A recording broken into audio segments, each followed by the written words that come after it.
بسم الله الرحمن الرحيم.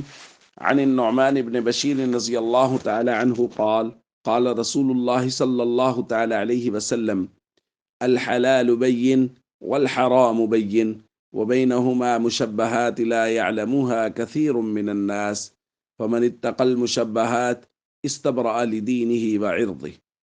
رواہ البخاری۔ نبی کریم صلی اللہ علیہ وسلم نے ارشاد فرمایا، حلال بالکل واضح ہے اور حرام بھی بالکل واضح ہے، جبکہ ان دونوں کے درمیان کچھ چیزیں مشتبہ ہیں، بہت سے لوگ انہیں نہیں جانتے۔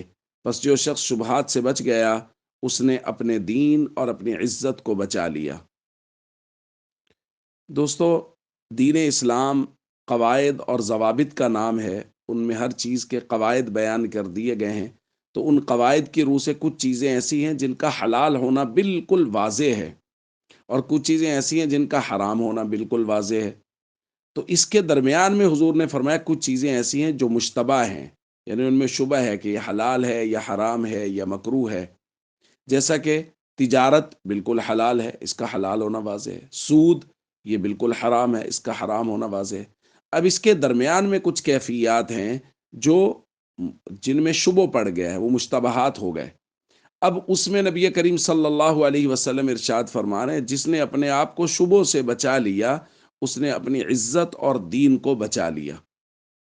اس لیے ہمارے معاشرے میں یہ جو بہت سارے سوشل میڈیا پہ سائٹس بن گئی ہیں اور ان پہ لوگ طرح طرح کی ایڈورٹائزمنٹ کے ذریعہ سے اور دیگر چیزوں کے ذریعہ سے کچھ ایسے کام کر رہے ہیں جن کاموں کے حلال اور حرام ہونے کے درمیان میں شبہ پڑ گیا ہے۔ اس لیے نبی کریم صلی اللہ علیہ وسلم کے فرمان کے مطابق ان شبہات والی چیزوں سے ہمیں بچنا چاہیے۔ اب ظاہر ہے وہ لوگ آپ کو طرح طرح کے دلائل دیتے ہیں، سمجھاتے ہیں، وہ کہتے ہیں ہمیں بتائیں یہ کیوں ناجائز ہے۔ تو ظاہر ہے ایک عام آدمی جو ہے وہ تو یہ جج نہیں کر سکتا، یا وہ شریعت کی روح سے نہیں سمجھ سکتا کہ کون سی چیز جائز ہے کون سی چیز جائز نہیں ہے۔ تو اس کا بہت مناسب حل یہ ہے کہ آپ اسے کسی مقتدر ادارے کے بارے میں کہیے جو آپ کے علاقے کا ہو یا بڑے کسی شہر کا ہو، کہ جی اس ادارے کا فتویٰ ہمیں منگوا کر دیں، چونکہ ہم دین نہیں جانتے، علماء دین جانتے ہیں۔ تو اگر یہ کام جو آپ ہمیں بتا رہے ہیں یہ آن لائن ہے یا کوئی ایپ ہے جس پہ بزنس کیا جا رہا ہے یا اس سے پیسے کمائے جا رہے ہیں، تو ہمیں بتائیے، وہ فتویٰ دے دارالافتاء کوئی بڑا کہ یہ کام جائز ہے تو ہم کر لیں گے۔ بحث نہ کیجیے ان سے، بس ان سے کہیے کسی بھی بڑے دارالافتاء کا جس پر آپ کو اعتماد ہے، جو مقتدر دارالافتاء ہیں، ان سے کہیے ان کا فتویٰ دے دیجیے۔